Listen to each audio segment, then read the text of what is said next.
ഇടുക്കിയിൽ ഡീൻ കുര്യാക്കോസ് 5100 വോട്ട്. 5000 കടന്നു. ഡീൻ പ്രേമേന്ദ്രനും 5000 കടന്ന രണ്ട് സ്ഥാനാർത്ഥികൾ, രണ്ടും UDF സ്ഥാനാർത്ഥികളാണ്.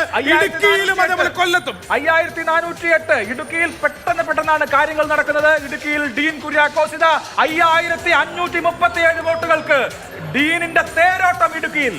High range, high level പോക്കാണ് ഏതായാലും ഡീൻ നടത്തിക്കൊണ്ടിരിക്കുന്നത്. 5537 ഡീൻ കുര്യാക്കോസ് ഇടുക്കി UDF. ഒരുപക്ഷെ ആദ്യം വരുന്ന റിസൾട്ട് ഇടുക്കിയിൽ നിന്നാകും. ഈ പോക്ക് പോവുകയാണെങ്കിൽ ആദ്യം വരുന്ന റിസൾട്ട് ഇടുക്കിയിൽ നിന്നാകും. 5537 വോട്ടുകൾക്ക് ഇപ്പോൾ ഡീൻ കുര്യാക്കോസ് ഇടുക്കിയിൽ ലീഡ് ചെയ്യുകയാണ്. 300 തൊടാൻ ഒരുങ്ങുകയാണ് ഇന്ത്യയുടെ ലീഡിലേക്ക്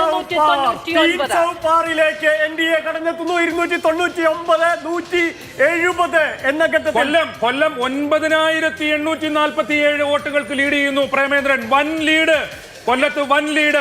10,125.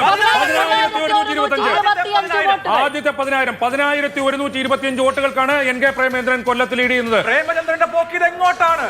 ആദ്യത്തെ 10,000 ലീഡ് NK പ്രേമചന്ദ്രൻ കൊല്ലം RSP UDF. വമ്പിച്ച വിജയത്തിലേക്ക് പ്രേമേന്ദ്രൻ നീങ്ങുമ്പോൾ 14-6 മാറിയിരിക്കുന്നു കൗണ്ട്. മാവേലിക്കരയിൽ ലീഡ് ചെയ്യുന്നുണ്ട് LDF. 14-6 മാറിയിരിക്കുന്നു. അട്ടിമറി എവിടെയാണ്? നമുക്ക് കൊല്ലത്തെ സംബന്ധിച്ച് കൊല്ലത്ത് പ്രേമചന്ദ്രന്റെ വിജയം പ്രതീക്ഷിച്ചതാണ്.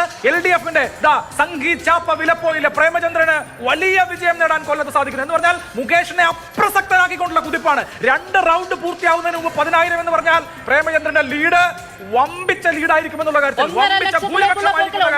ഒരു സംശയവുമില്ല.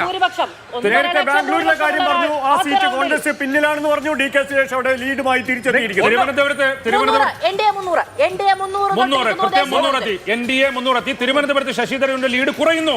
ഇപ്പോൾ 436 ഉള്ളൂ. നേരത്തെ 1000-ൽ പരം ഉണ്ടായിരുന്നു, അത് 900 ആയി. ഇപ്പോൾ ശശി തരൂരിന്റെ ലീഡ് 436 മാത്രമാണ്. മഹാരാഷ്ട്ര നോക്കൂ, NDA 25, ഇന്ത്യ 21. മഹാരാഷ്ട്രയിൽ NDAയും ഇന്ത്യയും തമ്മിൽ ഇഞ്ചോടിഞ്ച് പോരാട്ടം.